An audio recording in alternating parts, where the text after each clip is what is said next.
സ്റ്റാലിൻ തുടരാട്ടം പ്രതീക്ഷിച്ചിരുന്ന തമിഴ്നാട് രാഷ്ട്രീയത്തെ ഇളക്കിമറിച്ച ഒരു രാവണമാവന്റെ വിജയതരംഗം. എക്സിറ്റ് പോളുകളിൽ ഒന്നിൽ മാത്രം വിജയം പ്രവചിച്ചിരുന്നിടത്ത് നിന്ന് തനി സിനിമാ സ്റ്റൈലിലാണ് 100-ലധികം സീറ്റുകളിൽ ഇളയ ദളപതി കൊട്ടിക്കയറുന്നത്.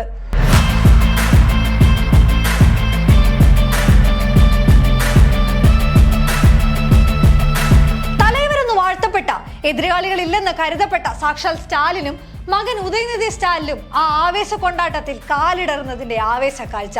നേരെ മുന്നേറ്റം കണക്കുകൂട്ടിയവർ പോലും പ്രതീക്ഷിച്ചു കാണില്ല ഇങ്ങനെ ഒരു ട്വിസ്റ്റ്. തിരുച്ചിറപ്പള്ളി ഈസ്റ്റിൽ മത്സരിച്ച TVK അധ്യക്ഷൻ വിജയ് 2 റൗണ്ട് വോട്ടെണ്ണൽ പൂർത്തിയായപ്പോൾ 3000 വോട്ടുകളുടെ വ്യക്തമായ ആധിപത്യമാണ് കാട്ടിത്തന്നത്.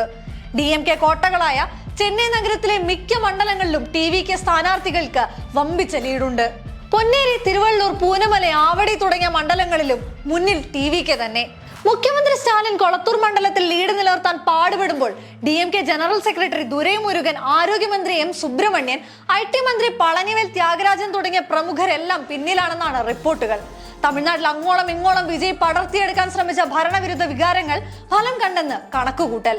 തമിഴ്നാട് എന്നാൽ DMKയും AIADMKയും എന്ന് തീരെഴുതിയെടുത്തതെന്നാണ് വിവാദങ്ങളും ദുരിതങ്ങളും മറികടന്ന് വിജയ് ചരിത്രം മാറ്റിക്കുറിക്കുന്നതെന്ന് ഓർക്കണം. 118 സീറ്റുകളാണ് തമിഴ് നിയമസഭയിൽ വേണ്ട കേവല ഭൂരിപക്ഷം എന്നിരിക്കെ നിലവിലെ ട്രെൻഡ് വിജയ് ലീഡ് ചെയ്യുക ഒരു ക്ലിയർ വിന്നിലേക്കാകുമെന്നാണ് TVKയും ആരാധകരും കണക്കുകൂട്ടുന്നത്. രജനിയും കമലഹാസനും വിജയകാന്തും വീണ്ടെടുത്ത് വിജയ് മെനയുന്ന വിജയമന്ത്രം.